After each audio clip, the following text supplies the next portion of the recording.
בוקר טוב בשם השם נעשה ונצליח שנזכה להגדיל תורה להדירה בתכלית של יראת שמיים לחיים טובים ושלום. Juste un instant, on est aujourd'hui donc le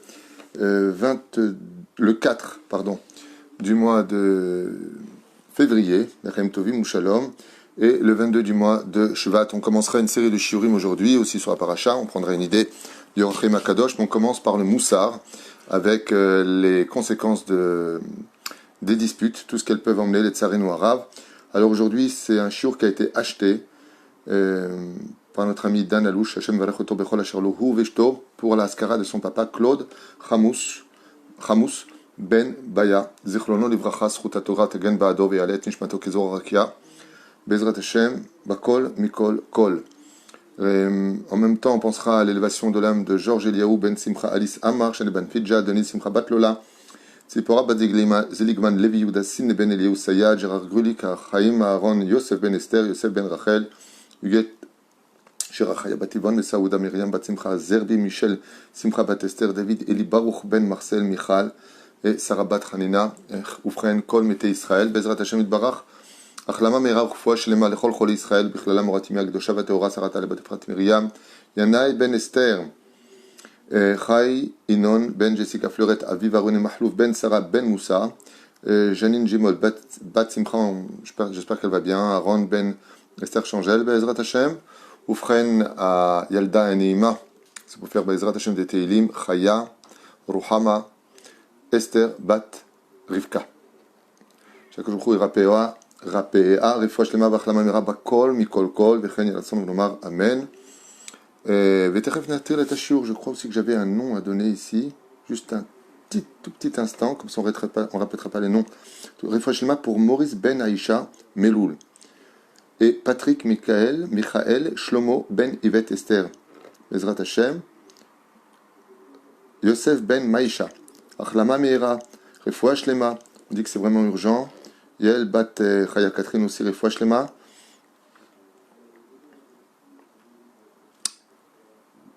Ok, ça c'est fini, on l'enlève. Yihya Ben Zahari, Refouah Shlema Vachlama Meira. Je savais que j'avais aussi un nom à citer. Voilà, on les a dit, Bezrat Hashem, que tous ces noms qu'on vient de dire à l'instant prennent aussi le mérite des autres shiurim que l'on va faire tout de suite après avec l'aide d'Hashem. Niske, L'Agdil, Torah, L'Adira, Betachlit, Shalirat Shamayim. Tov. On est avec le Sefer Amidot de Rabbeinu. On a vu que les disputes venaient essentiellement de l'orgueil quand elles n'étaient pas les Shem Shamaim. Quand c'est les Shem Shamaim, il y a des gens qui sont très anvatanim, comme les élèves de Hillel et de Shammai. Et pourtant, la Gemara dans Maseret Shabbat, Yudzaïn Amud Aleph, nous parle de là-bas d'une guerre pour une halakha, où les élèves de Shammai ont sorti les épées des fourreaux et les ont mis sous les gorges des élèves de Hillel, devant Hillel. Ve'ayayom caché les Hillel shebo nesabo chet ha'egel. Ce fut un jour dur pour Hillel, aussi grave que la faute du veau d'or de notre arrivée jusqu'aux mains pratiquement, ou aux menaces de vie ou de mort. Mais il faut connaître et reconnaître qu'ici, on parle de Talmidei Chachamim. Imaginez, d'un côté, vous avez des Rav Ovadia Yosef face au Rav Shach, par exemple. On ne parle pas de gens communs, on parle de gens qui se battent toute leur vie pour Dieu, et la halakha, Shammai qui n'a pas eu le mérite d'avoir toute la halakha pour l'instant, jusqu'à la venue du Mashiach, selon sa déa à lui, pour une halakha précise, il a voulu s'imposer. Mais le fait de s'imposer vient du fait que c'était en l'honneur de Dieu. Et les familles en l'honneur de Dieu, comme l'a fait Moshe dans les parachutes qui seront, il va casser l'étape de la loi. Des fois, on casse les choses en l'honneur de Dieu. Et bien entendu, c'est uniquement en l'honneur de Dieu, non pas Chaz v'Shalom en son honneur personnel. Donc on a vu que Béhémet, la règle première de la dispute, c'est l'orgueil. Quand on se bat pour son nom, quand on se bat par rapport à des principes fondamentaux, mais qui ne sont pas Bedda Torah, alors c'est de l'orgueil. Ce que je vous dis, il n'y a pas de marloquette. Vous pourrez poser la question de n'importe quel rab, de n'importe quelle tendance, n'importe quelle personne moussari. Les gens qui se disputent tout le temps pour eux-mêmes, Zanashim Sheshlem Ba'aya Shel Gahava Pnimit. Tzarich l'arrive, Tzarich les daber Be'ezrat Hashem, et des fois, il faut aussi mettre les points sur les i. El Malasot. Quand on veut qu'une maison tienne bien, si tu tapes pas sur le clou une fois pour toutes, eh bien, El Malasot. Mais encore une fois, il ne faut pas que ce soit personnalisé. Et qu'est-ce qu'on fait quand une personne, des fois, vraiment, elle est superbe, et puis ça se dispute, puis ça se dispute, puis ça se dispute. Rabbi Nachman, il nous dit, écoutez bien, un enseignement qui pourrait nous échapper. Des fois, les gens sont bien, mais il y a quelque chose qui ne va pas autour d'eux. Omer Lifamim, Hamakom Gorem Meriva la Adam. Des fois, c'est pas toi le problème, c'est pas l'autre le problème, c'est l'endroit. Il y a des endroits qui sont remplis de colère. Et pourquoi ils sont remplis de colère? Je vous donne un exemple. Imaginez que dans une boutique ou dans une maison, il y avait des marabouts qui faisaient toutes sortes d'incantations, de démons, et puis ils amenaient des femmes, et puis ils faisaient des choses qu'il ne fallait pas faire, et puis ils faisaient Zera Levatala. Nous, on ne voit rien avec nos yeux, mais cette maison est imbibée, remplie, envahie de démons, qu'on ne voit pas. On y croit, on n'y croit pas, c'est votre problème. Je parle de ce que dit la Torah. C'est rempli. Et dès que tu rentres dedans, dans cette maison, ils te sautent dessus. Toi, tu ne les vois pas. Le Ben Ishraï te dit, ils se mettent sur tes vêtements, sur le katsé des bgadim, sur les rebords des vêtements. Et qu'est-ce qu'ils font? Ils te rendent chèvre. Ils te mettent tout le temps en colère, comme une espèce de mal-être. C'est comme quelqu'un qui s'assoit sur une chaise, mais il n'a pas vu qu'il y avait une punaise. Et il a mal. Il a mal, il y a quelque chose qui lui rentre dedans. Il y a quelque chose qui lui pique comme ça. Il ne sait pas ce que c'est. Il est mal, il est toujours en train de bouger. À la fin, tu te rends compte, j'avais une punaise, pas une grosse punaise, sinon on le ressentit fortement, mais un petit truc qui piquait comme ça. Okay, il n'a pas compris c'était quoi. Ça lui frôlait un petit peu, mais il n'a pas compris c'était quoi. C'est exactement la même chose. Il dit, les familles, tu vas dans un endroit, et d'ailleurs, je vous dis quelque chose par rapport à Yaakov. D'où est-ce qu'on voit que Yaakov s'est élevé au-dessus de toute dimension humaine? C'est qu'il est parti à Haran. Le Zohar HaKadosh nous dit qu'il y avait tellement de sorcellerie à Haran que la colère de Dieu était constamment présente sur terre, sur ce lieu. Et dans un endroit de colère, on n'a pas vu une seule fois Yaakov se mettre en colère. Juste une fois. Quand il a dit à Rachel, Hatachat Elokim Anochi, est-ce que je suis en dessous de Dieu? Est-ce que je suis en Israël, voulait dire Yaakov, pour pouvoir prier convenablement dans ce lieu si tamé? Yaakov se tenait dans un endroit où la colère était constante. Je vous donne un exemple. Des fois, tu prends un lieu où là-bas, il y a eu beaucoup d'humiliation. En rentrant dans ce lieu, eh bien, les éléments créés par la mauvaise parole sautent sur la personne. Alors vous allez me dire, et après? Eh bien, là où il ne se serait pas disputé, là, il va se disputer. Le lieu, dit Rabbi Nachman, peut jouer un rôle important sur le comportement agressif d'une personne.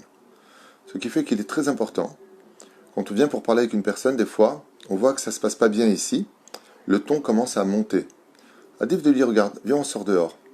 Vous avez remarqué que quand on sort dehors, des fois, les choses s'atténuent. Il y a de l'air. Et les rouchot s'en vont. Et on est vraiment, nous, face à nous-mêmes. Très important, Bezrat Hashem Itbarach, de bien réfléchir aussi au lieu que l'on emploie pour une dispute ou pour une situation où ça pourrait devenir houleux. Bezrat Hashem de prendre un endroit qui soit respectueux, mamash, pas un endroit où les gens font des bêtises. La chambre, c'est pas le meilleur endroit non plus, parce que des fois on se lâche, on fait des choses qu'il faut pas faire et ça attire des mauvais esprits, et ainsi de suite. Car Omer Lanou Rabbi Nachman, les familles, comme Gorem et Rival à Adam, des fois c'est pas toi, des fois c'est l'endroit où tu étais qui a provoqué que tu es exagéré dans tes mots, que tu es exagéré dans ta façon d'être. Vous savez, je me suis toujours étonné de voir des gens bien, des gens qui avaient des idéologies, et quand ils rentrent à la Knesset, c'est plus les mêmes. C'est un truc de fou. C'est plus les mêmes.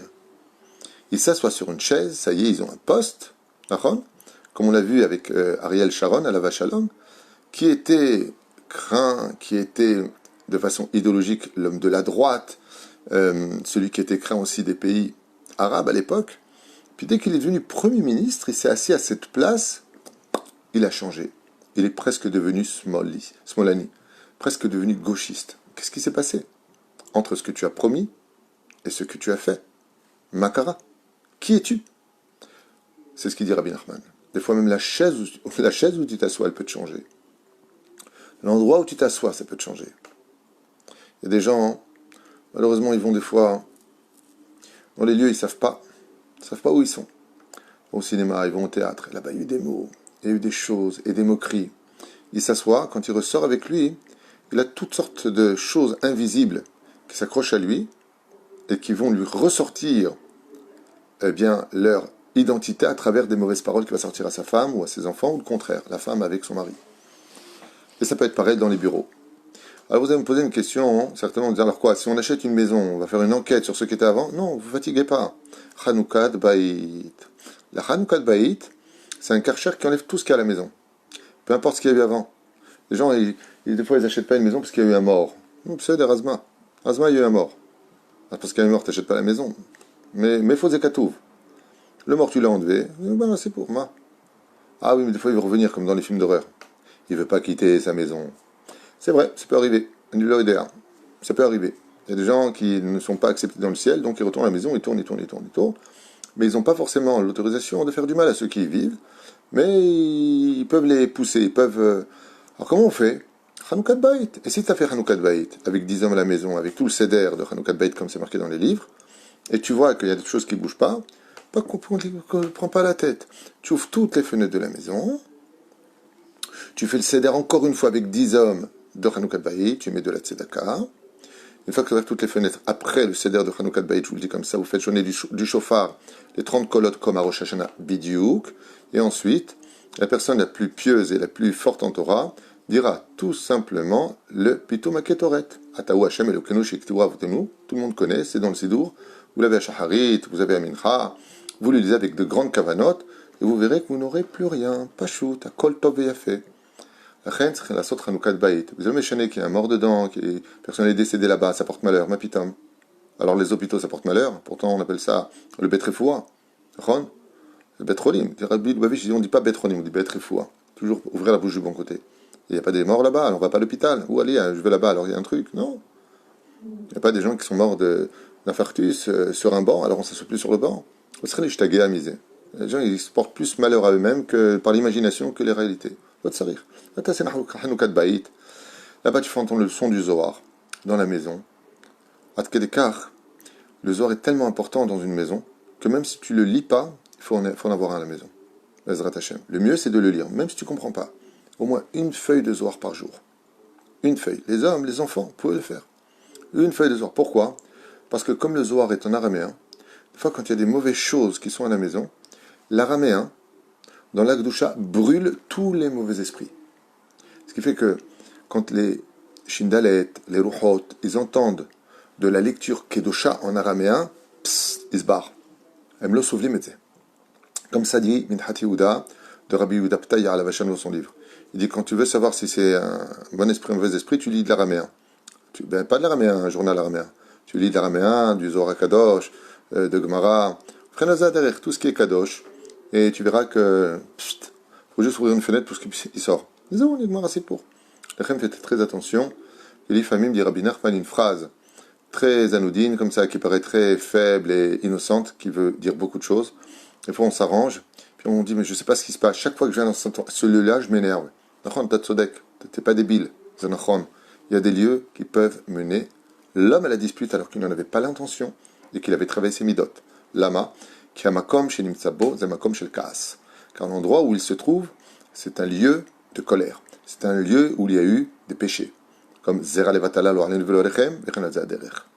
ce sont des lieux qui sont influençables. Alors on pose souvent la question, est-ce que c'est l'homme qui influence les lieux? Est-ce que c'est le lieu qui influence l'homme? Réponse, ça dépend si l'homme est plus fort que le lieu.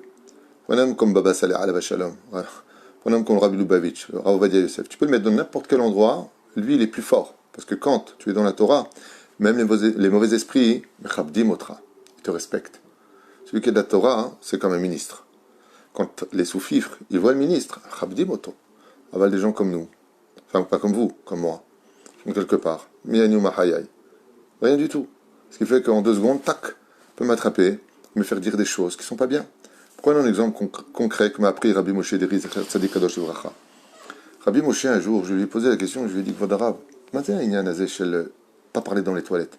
C'est pas sourminadine de ne pas parler dans les toilettes. Zénachon, qu'il faut éviter le plus possible de parler dans les toilettes. Rabbi Moshe, qui était un très grand Mekoubal, m'a répondu, non, non, non, non, il faut jamais parler dans les toilettes. Lui, il connaissait tellement le monde de la Kabbale qu'il m'a dit, les gens, ils voient pas, moi je vois. Je lui ai dit, mais d'accord, mais qu'est-ce que ça fait de parler dans les toilettes? Il m'a dit, Teda Lecha. Alpi Alacha, comme je vous l'ai déjà dit, quelqu'un qui a un coup de téléphone, il doit dire, j'arrive dans 2 minutes, il a le droit de le dire. Ce qu'il faut, c'est pas allonger la discussion. Et surtout pas parler de Kodesh. Aval, Rabbi Moshe, il m'a dit, le problème, écoutez bien, je finirai avec ça pour ce chiour très court, mais à réécouter souvent. Rabbi Moshe m'a dit, quand tu vas aux toilettes, tu sors des clipotes, que ce soit l'urine, les excréments. Il y a des clipotes qui sortent. Pourquoi? Qu'est-ce que c'est quand on va aux toilettes? On sort le mauvais de ce que notre corps ne veut pas. Donc, même le corps, il fait un tri par les reins, par le système qu'on a à l'intérieur du corps, que Dieu, Baruch Hashem, nous a donné et qu'on reste tous en bonne santé. Quand tu sors les excréments, quand tu sors l'urine, il y a plein de choses qui sortent avec, que toi tu vois pas. Ces choses-là, quand tu parles, il m'a dit, elles rentrent. Ces choses-là, qui sont spirituelles, comme des virus, elles rentrent. J'ai dit, alors, à quoi ça sert? Il m'a répondu, celui qui parle dans les toilettes, le lendemain, la journée même, dans une semaine, dans un mois, dans un an, dans 10 ans, il partira pas de ce monde avant de dire une mauvaise parole. Parce qu'il a fait rentrer, parce qu'il a parlé, donc tu as ouvert une porte. C'est comme quelqu'un, tu le laisses sortir, alors lui il rentre. Tu laisses sortir une parole, il rentre à l'intérieur. Et quand il rentre à l'intérieur, où est-ce qu'il se pose? Sur ta langue. Et après, qu'est-ce qu'il fait? Eh bien, au lieu de dire oh zut, tu vas dire oh MERDE, qui est un mot qu'il ne faut pas dire. Un mot qu'il ne faut pas dire. Aujourd'hui, c'est slang. Donc, quand j'étais enfant, même en pension chez les Goïms, si on disait oh MERDE, on prenait une claque. C'était une éducation, même chez les non-juifs. Okay, c'est une éducation normale qu'on avait avant. Aujourd'hui, d'insulter une personne, c'est conventionnel, c'est normal. Tu ne vois pas ce que je te dis? Quand on va dans un endroit et qu'on dit des vulgarités, ça peut aussi venir de l'endroit où on se trouve. Alors bien entendu, qu'on ne profite pas de ce genre de chiot en disant écoute, ce que je te dis, c'était pas moi, il faudrait peut-être qu'on ne parle plus ici, parce que c'est de l'autre côté, peut-être que le problème aussi, c'est toi. Aval, si, de façon générale, à 90%, tu contrôles toujours ce que tu dis, que Béhémet, tu sais qu'il ne faut pas t'énerver, qu'il ne faut pas dire de mauvaises choses, et que malgré tout, toujours au même endroit, tu te mets en colère, c'est que cette fois, c'est sûr que c'est l'endroit qui t'a influencé plus que toi, tu n'as voulu réellement t'exprimer. La reine, on met Rabbi Nachman, une phrase à retenir, d'où l'importance de l'Ekadesh et Amakom. C'est pour ça que il y a marqué Bechol derachecha da'ihu, sur tous tes chemins, tu reconnaîtras Hachem, tu parleras de lui. Uvler techa bat derech, uchshor becha ufkumecha, sur tous tes chemins, là où tu te couches, là où tu te lèves, vechen al zeh derech. Toujours quand vous allez dans un endroit, il est bon de dire, malgré tout, juste avant de vous quitter, ou de quitter l'endroit, une parole de Torah. Mais un truc court, Torah tziva lanu Moshe morasha kilat Yaakov. C'est Torah tziva lanu Moshe morasha kilat Yaakov. 7 mots, 7 anges blancs qui vont sanctifier le lieu dans lequel la personne se trouve. Ou Yahid verabim alaha kerabim. C'est ce qu'on dit en général quand tu quittes une personne avant de le quitter. Les aouzés. Ou alors, si vous n'y arrivez pas, Shalom Aleichem. Shalom Aleichem. Shalom, c'est le nom de Dieu. Tu mets dans l'endroit le shalom. Rien que ce mot-là, il peut changer l'atmosphère dans le lieu dans lequel on se trouve, les Amerot Kedai. Surtout à la maison. Surtout dans les chambres. Il est important d'aérer les chambres. C'est partir les mauvaises choses. Et par exemple, une maman, Stam Dogma, elle range la chambre. Même le mari, parce qu'il peut ranger la chambre aussi. Il n'est pas handicapé. Il peut arranger, il peut aider. C'est une grande mitzvah d'aider sa femme. C'est pas une obligation. C'est une grande mitzvah. C'est mieux qu'une obligation. Ouais, je comprends pas, tu m'aides pas, je comprends pas. Vous devriez dire à vos maris, tu veux pas faire une grande mitzvah, tu fais du chesed avec tout le monde, tu peux m'aider à moi? C'est tellement plus simple. Et c'est tellement plus vrai. Et plus constructif. Et bien, Med Zenachon. Mayesh. La reine, Be'ezrat Hashem. Vous rangez la chambre des enfants. Vous savez pas ce qu'ils font les enfants. Ils ont tous des portables. Vous savez pas ce qu'ils regardent. Rentre dans la chambre, tu arranges là-bas, Be'ezrat Hashem. Parle des paroles. Chante Adon Olam, chante. T'as guidou d'ivrei Torah. Le seul endroit où vous ne pouvez pas, c'est les toilettes. Là-bas, à Sour. Moi, quand j'ai fait tchouva, je racontais déjà plusieurs fois ça, j'ai fait tchouva, pour gagner ma vie, je faisais les ménages chez les gens. J'étais en Israël, c'était très difficile dans les années 87, et donc pour gagner ma vie, je faisais le ménage. Je ne connaissais pas du tout les lois. Alors qu'est-ce que j'ai fait? je faisais les toilettes comme ça chez les gens, je faisais les lits, je faisais les chants, et je chantais Shabechi Yerushalayim dans les toilettes. C'est une chanson que j'adorais, chantais jusqu'à maintenant, d'ailleurs j'aime cette chanson, Shabechi Yerushalayim. Et un jour, le Balabet il rentre, il me dit avec ses copains, il me dit dis-moi, jeune homme, tu chantes Shabechi Yerushalayim dans les toilettes? Je lui dis j'adore cette chanson. Il me dit Assour. Je dis ah, pardon, j'ai oublié. Là, lama, Assour. Là, chez Assour. On ne chante pas de divrei Kodesh, Kalvachomer, dans les toilettes si on ne doit pas parler. Je Kula nous l'agdi, Torah la dira. Bezrat Hashem, et je vous dis tout de suite pour le prochain shiur. Je rappelle que ce shiur était acheté par Dan Alouche, à qui on souhaite tous les bonheurs du monde, vraiment un ami d'Oal Moshe, pour l'élévation de son papa, Alav Shalom, pour le jeudi 4 février, Claude Hamous Ben Baya. Je peux vous dire qu'il peut être fier de son fils. Chez Baruch Hashem, toujours il pense au Avrechim, toujours il pense à nous. Et qui le rende riche en spiritualité, matérialité, comme tous ceux qui nous soutiennent particulièrement. C'est que le Kolam Israël, même si vous soutenez d'autres mosdot, soyez bénis sur tous vos chemins. Palel al Kol Echad, tout celui qui tient la Torah, qui soutient la Torah, et ainsi de suite. Et quelqu'un est venu me voir et me dit, vous savez, tu touches, j'ai donné un autre collèle. Je dis, vraiment un autre collèle? Kol HaKavod. Ben, mais, j'ai la Torah Bechol Makom. On ne travaille pas pour nous. Dieu veut la Torah partout. Nous, on doit vouloir la Torah partout. Il n'y a pas de dommage, il n'y a pas, aïe, comment je vais faire? Quand il t'a pris, il te donnera. On est tous des stylos avec lesquels le Créateur du monde écrit l'histoire de son monde. A tout de suite pour le prochain shiur Bezrat Hashem. Kol Tov.